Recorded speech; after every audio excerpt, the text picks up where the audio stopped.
Tonight, a woman in Buffalo, Missouri is thanking her whole town for helping her through one of her lowest points. On Wednesday, a fire destroyed her home. Michael Van Scoik tells us how a community picked her up, right, lifting her back on her feet.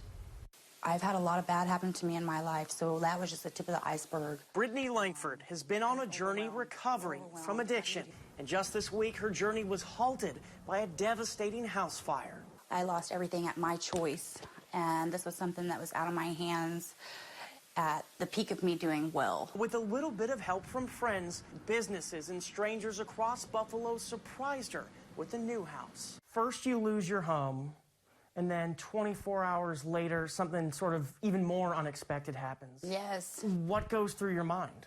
I was completely confused. I was like, I was overjoyed, you know, like the emotion was crazy. Her daughter will be moving back in with her soon, but she was afraid the fire would change that. I hadn't sat down and cried. Every time I talked about it, I wanted to, but I was so thankful that I can bring my daughter home to her own house, her own bedroom now. Even her friends are amazed what one fire could do for a whole town.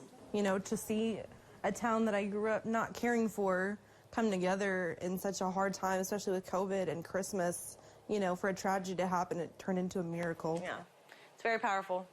And it's a Christmas miracle, I mean, totally. You know, who would have thought losing everything and 24 hours later, you have everything plus some you need. It's just great. After the fire almost took everything, Langford says she's thankful others gave her the chance to continue changing her own life. I kept wanting to say no or say thank you a million times, and they don't want that.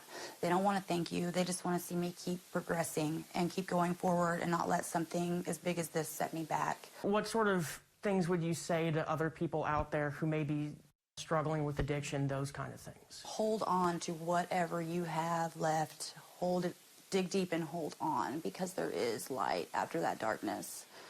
There's a lot of it, and it wants you to find it. From Buffalo, Missouri, Michael Van Scoik, KY3 News. Thank you, Michael, for that story. Langford says she's still in disbelief how many people actually reached out to help her. She says the town of Buffalo saved her life.